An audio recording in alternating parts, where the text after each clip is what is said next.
Mo lang muna. Pero hindi ko na yun ni-reset. Kapag bumalik ulit at ganun pa rin, i-reset na natin 'yan, ha.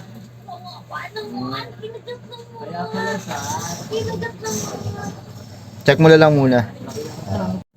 Sa ano niya? Meron din. Oh, Yun. oh. Balik na siya sa dati, di ba? Oh. Nireboot mo ba? Hindi ko ni-reboot. Hindi, wala tayong diyan, wala tayong rebooted diyan. Kasi kapag ni-reboot natin 'yan, magde-delete 'yan. Padi-delete yung mga files mo diyan. Kaya wala tayong rebooted diyan. Hindi, bala ko nga talagang i-reboot na eh. Para Kung ni-reboot mo yan, di burado lahat ng files mo. Di ba? Ito yung problema niya.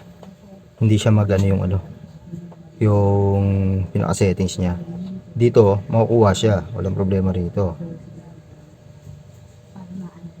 Mapipindot niya rito. Pero yung pinaka-files niya, yung lahat ng application, wala talaga. Sa system na siya makakapunta. Yun yung problema niya. Ito yung Tecno Sparta 20C. Yung ayaw lumabas yung pinaka-system niya. Ito ko lang ginawa natin. Then ang ginawa natin para gumana siya ulit.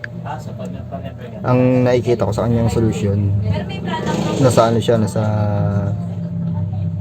yung dark mode system. Ayun yung mas nakita kong solution. Kung nasa light team siya, gumagana siya tapos mawawala pa rin. Ayun yung problema. Kaya ginawa ko, dinark team ko na lang para sure na hindi siya babalik at gagana na ulit yung kanyang system. Ayun lang yung ginawa natin. Ganun lang kasimple yung problema nung kanina na pinakita ko. Pero may dinaan pa akong system dyan bago iayos para may problema talaga yung niya. Sa reset phone, hindi directly erase all data. Di bali nag-reset application reference lang tayo, yung preference. Ayun lang yung ginawa natin. I-reset lang ninyo yan. Dito lang kayo magre-reset. Huwag nyo i-reset sa phone dahil mabubura yung files. Para hindi mabura yung files ng ating customer. Kasi marami rin siyang mga picture. Kaya yun na lang yung ginawa natin. Simpleng-simple na lang. Kaya kung ipapakita ko sa inyo, kung dadalhin natin sa system nung binabanggit ko nga doon sa display, sa pinaka-light team niya, bumabalik siya.